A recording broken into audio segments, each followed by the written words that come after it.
Hello, everybody, and welcome to the world of budgeting.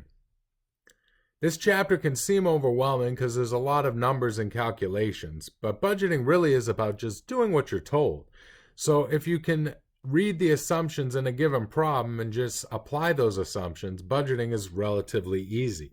In the real world, budgeting is a challenge because you have to come up with all the assumptions. You have to predict the future and then apply those predictions to create a budget for your business. In the classroom, we provide all the assumptions and you effectively just do what you're told in order to create the different budgets. So it shouldn't be too bad, but as always, practice makes perfect. So we'll go through an example in the PowerPoint, then there'll be an example in the class exercises that's comprehensive, then individual multiple choice type practice questions will be provided as well. So the more practice you get, the better off you're going to be. Let's go through a little budgetary vocabulary. So why in the hell do we need a budget? Well, a budget is the detailed quantitative plan for acquiring and using financial and other resources. One of the main goals of management, remember, is developing a plan. And a budget is just the way we communicate that plan. You may have heard of budgets before. If you may be going on a trip, you want to go on spring break as an example, you could come up with a budget to determine how much you have to spend in total and then allocate those resources to various endeavors like travel, food, beverages, entertainment, etc. And that's all a budget is for a business. A business is going to predict their future sales and their future costs and then allocate those among various revenue and expense accounts. So a company's budget is generally going to cover 1 year, and some companies are going to use a perpetual budget, or sometimes it's called a continuous budget, which is a 12-month budget that continuously rolls forward.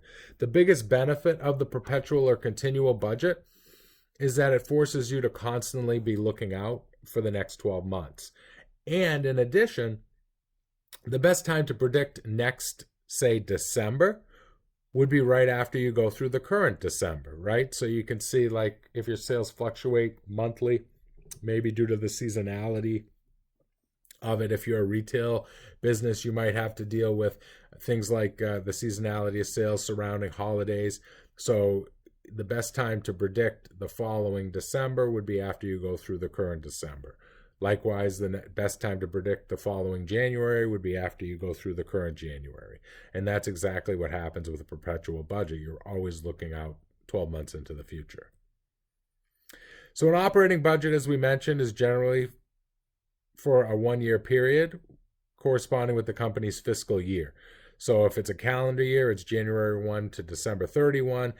But if it's a fiscal year other than the calendar year, we would focus on that 12-month period.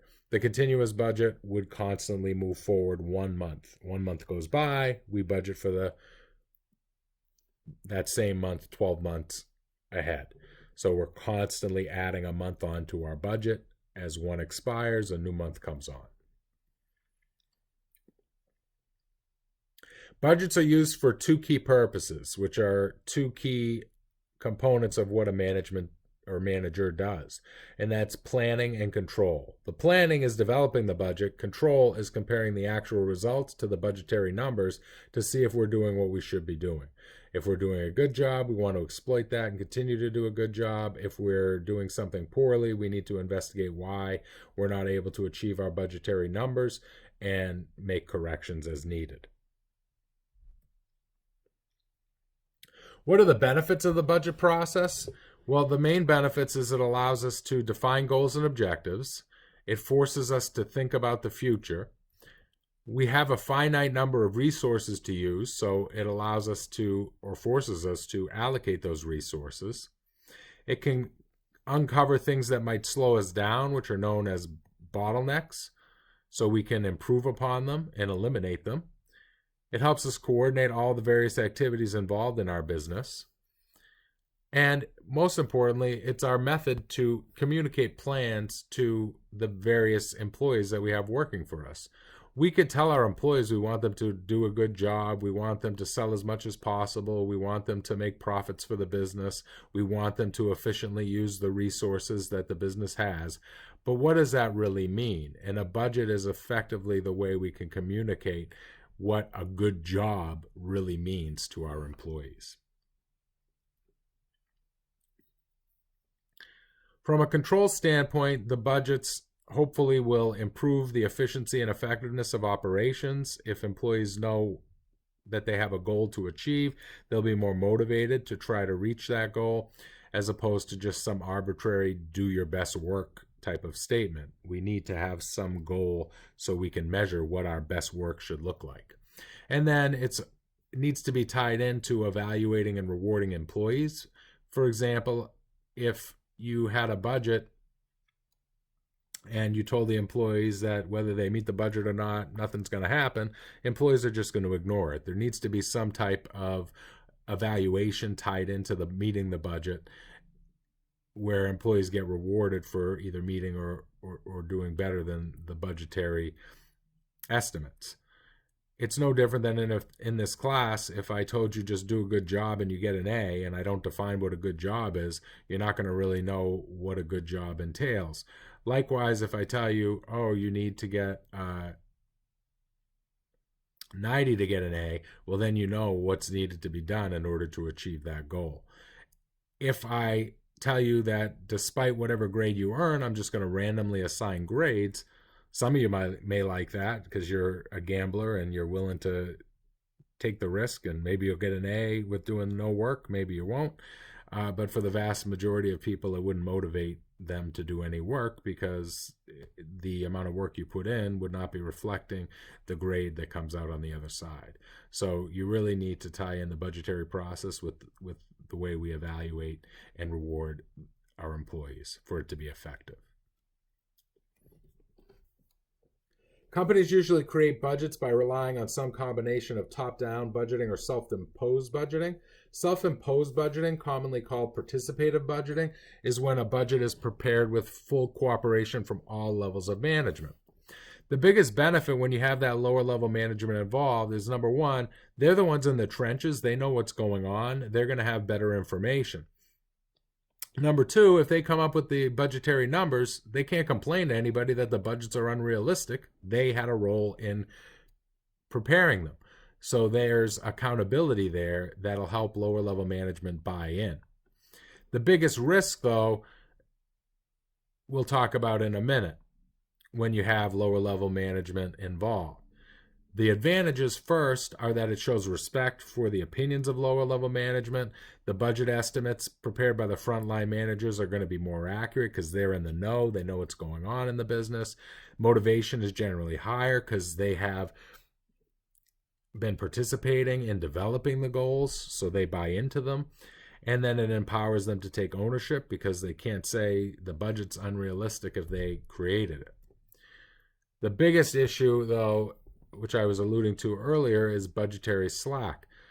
Budgetary slack is if I know I'm going to be held accountable to a budget, I'm going to make the budget, say if it's for an expense, higher than it needs to be. So that way when I spend less money than the budget, I look good.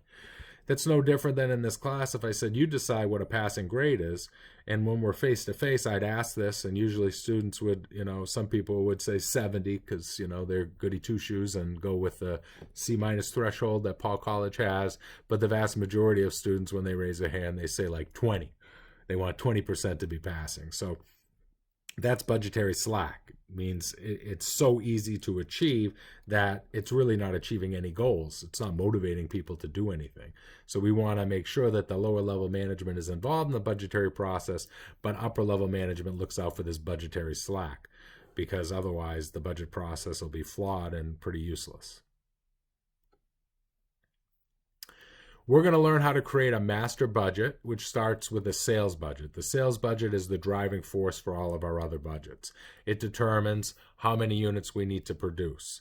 That's going to then affect what our ending inventory budget is, what our direct labor, direct materials, and overhead budgets are. All of those affect the cash budget. Sales also affect our selling and administrative costs. And then finally, we're going to use our budget information to create budgeted income statements and budgeted balance sheets. And that's what we're going to learn by going through a comprehensive problem together in the PowerPoint. As I mentioned earlier, a budget is based on various estimates and assumptions. The hardest part in the real world is to develop those estimates and assumptions. Because we're not in the real world, we're in the classroom, the estimates and assumptions will be provided, so then it becomes just doing what you're told. What are some of the estimates, assumptions that need to be made? Well, as an example, what are the budgeted unit sales going to be? What is the budgeted selling price going to be? What percentage of accounts receivable is going to be collected in the current and subsequent periods, and more. So all of those assumptions will be laid out for you in any problem that we do. So then we just have to follow the rules. That's really what budgeting is all about. You come up with a list of assumptions, and then you implement those assumptions to create the various budgets. So you do what you're told and follow the rules, and you will succeed in this chapter.